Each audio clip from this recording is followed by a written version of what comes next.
Então, vamos começar a nossa aula, então, dando continuidade à nossa segunda parte, falando sobre avaliação geriátrica, né? Na primeira parte, nós falamos sobre a escala de CACS, né, que avalia a independência do idoso, e a escala de Lawton e Broad, que avalia a autonomia desse idoso, né? Ambas escalas são de extrema importância. Mas nós temos também outras escalas que nós vamos falar hoje sobre ela. E a primeira aqui é a escala funcional de marcha de Holden, né? É uma escala muito aplicada por profissionais de fisioterapia para avaliar a marcha desse idoso, a forma como esse idoso está deambulando. Então, essa escala, ela determina o quê? Ela é usada, então, para definir o grau de autonomia da marcha de acordo com a ajuda ou supervisão que esse idoso necessita e de acordo com a superfície a qual esse idoso ele está fazendo esse teste, né, dentro dessa avaliação.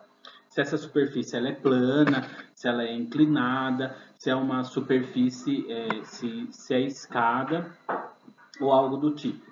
Né? E essas informações, então, elas devem ser obtidas de forma direta, né? Uma observação direta do profissional que está aplicando, né, ao idoso, ou o idoso caminhando, né? Eu tenho que estar observando a forma como esse idoso caminha, ou também através de questionário aos cuidadores de idosos, familiares ali, que estão próximos desse idoso, né? E quem que deve aplicar, né? Então, essas informações, vamos falar um pouquinho sobre essas informações. As informações, então, obtidas, né, dessa observação direta ou indireta ao idoso e ao cuidador. Essa escala ela deve ser aplicada, pode ser por médico, enfermeiro, fisioterapeutas, ela é multidisciplinar. Qualquer profissional pode estar aplicando essa escala, como a de CATS e a de Lawton e Broad, que a gente viu aula. Bom, gente, vamos ver como que funciona essa escala, então. Essa escala, ela vem estabelecida em 6 categorias, né? São 6 questões ali que a gente vai estar observando nesse nosso idoso. Tentando, então, classificar esse idoso de acordo com a categoria e a capacidade de marcha ao qual ele se encontra ali dentro dessa minha observação. A primeira questão aí é a marcha ineficaz, que recebe, então, o valor de 0, né? O idoso não é capaz de caminhar, ou caminha, mas tem apoio de barras, né? Ou requer ajuda física, né? Supervisão de mais de uma pessoa para poder andar de forma, né, segura.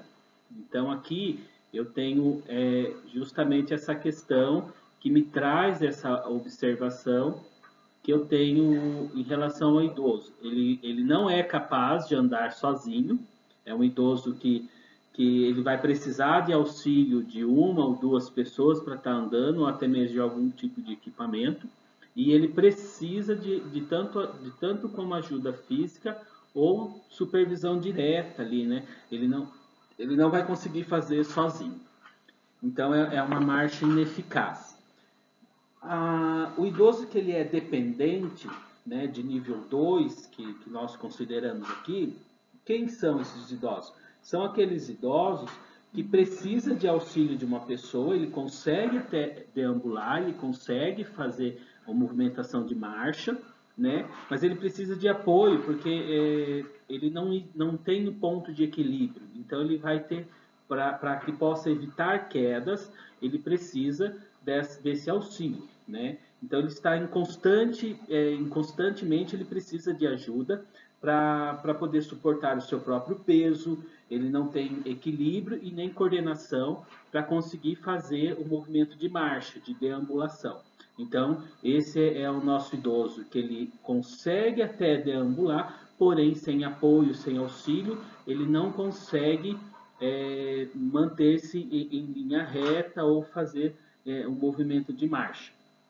É um idoso que não tem, então, coordenação e nem equilíbrio. E vai precisar constantemente de auxílio de alguém para que ele possa fazer essa mudança, né?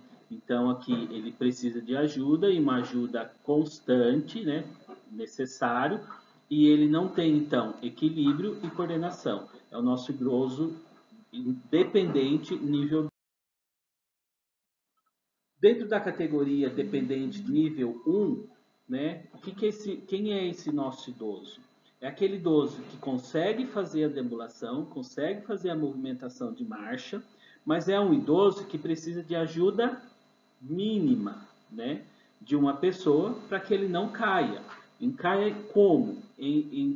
Numa superfície plana. Então, assim, mas, porém, ele precisa de apoio, né? E apoios, tanto faz, leves, contínuos, para o quê? Para manter o seu equilíbrio e sua coordenação. Então, é um pouquinho diferente do outro. O nível 2 é aquele idoso que consegue até fazer movimentação de marcha, porém ele precisa de apoio constante. A todo instante ele precisa de alguém auxiliando ele para para conseguir fazer a deambulação, para manter-se esse equilíbrio, e ele não tem equilíbrio nem coordenação. Esse idoso, ele até tem equilíbrio e tem coordenação, mas dependendo no plano, na superfície a qual ele está andando, ele vai precisar de apoio, mas é mínimo, são situações mínimas. De vez em quando ele precisa de alguém para estar prestando essa ajuda a ele, né? Esse é nosso idoso de nível 1, que de vez em quando ele precisa de ajuda ali. O nosso idoso na categoria 3 é um idoso que depende apenas de supervisão. Aí é um idoso que já muda um pouquinho, né? Esse idoso que precisa de apenas supervisão, ele é quem? É um idoso que é capaz de andar tranquilamente, de forma bem independente. Então é um idoso que já não tem tanta dificuldade de coordenação e equilíbrio, mas em superfícies planas. Olha lá, em superfícies planas. Mas ele sempre vai precisar de ajuda para se sentir mais seguro, mas é apenas uma supervisão. Ele sabe que se tiver alguém olhando para ele, alguém que esteja sempre supervisionando ele, ele vai conseguir deambular tranquilamente em superfícies planas. Então ele vai precisar apenas de supervisão. Ele não precisa de alguém ancorando ele, amparando ele nesse momento, né? Então é aquele idoso que muitas vezes faz uso de algum tipo de instrumento ou não, mas que ele se sente seguro deambulando sabendo que tem alguém supervisionando ele, tá ok? Bem simples, então é o nosso idoso de categoria 3. Ele consegue deambular bem, porém precisa de supervisão de uma pessoa. Quem é o nosso idoso na categoria 4? Na categoria 4 é aquele idoso totalmente independente, porém é independente quando? Quando está em superfície plana. Então aí é aquele idoso, ele é capaz de andar, muitas vezes ele não precisa nem de supervisão em superfícies planas, porém ele requer supervisão ou ajuda para quê? Para subir escadas, por exemplo, ou em superfícies, subidas, né? Terrenos não planos, que são íngremes, né? Uma subida mais íngreme. O idoso ele vai precisar de um apoio para conseguir subir uma escada, ou precisar de um apoio quando é uma subida, ou terrenos que não são planos, né? Ou tem buracos, ou algo do sentido, que ele sabe que se ele perder o equilíbrio, ele vai apresentar uma queda. Então ele necessita dessa supervisão. Então é nosso idoso independente. Na categoria 4, ele é independente, porém é independente somente em superfície plana. Se ele precisa de apoio para subir escada, para subir uma superfície mais íngreme e para terrenos, então a gente considera ele como categoria 4, tá ok?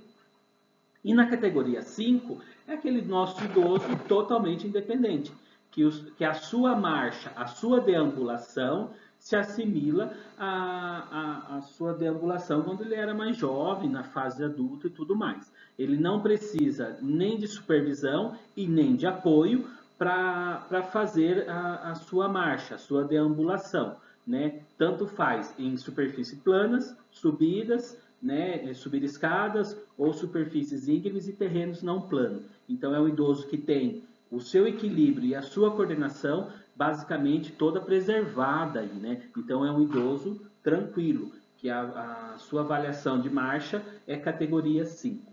E aí, essa questão, né? Eu pontuo esse idoso de acordo com a sua categoria.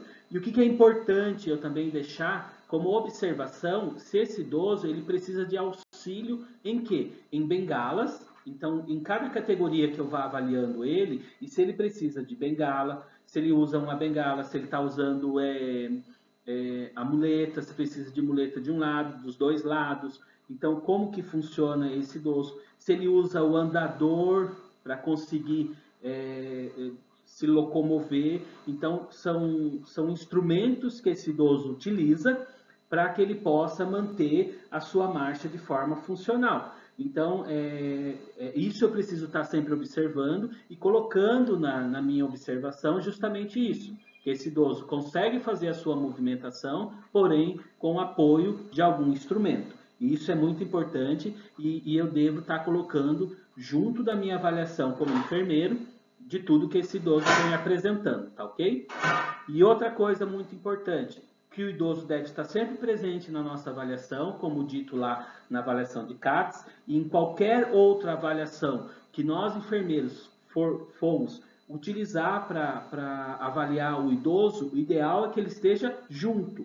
Mesmo que eu faça a pergunta para o familiar, que o acompanhante, o cuidador responda as perguntas, o idoso deve estar próximo, né? E eu devo sempre estimular a observação direta da marcha. O que seria essa observação direta da marcha? Então, assim, se o idoso se encontra sentado, né, no sofá e eu coloco uma cadeira logo à frente, numa distância, uma cadeira distante da outra, né? Eu coloco esse idoso assim e de uma cadeira para outra eu peço para ele passar de uma cadeira para outra, certo? Então ele vai e volta e eu fico na ponta da cadeira observando como que é essa marcha desse idoso, se ele tem equilíbrio, se ele tem coordenação e se está tranquilinho, se ele consegue levantar do sofá da onde ele está e consegue dar os primeiros passos, se ele vai precisar de apoio para levantar, se ele precisa da bengala, da muleta, do andador. Então, eu estou avaliando a forma como esse idoso consegue se mover. Então, eu preciso visualizar esse idoso. Se o idoso ele é totalmente acamado, então a marcha dele é ineficaz. Se eu não consigo avaliar ele, ele não consegue fazer nenhuma dessas técnicas que a gente pode estar fazendo para avaliar ele, e a gente considera como uma marcha ineficaz aí.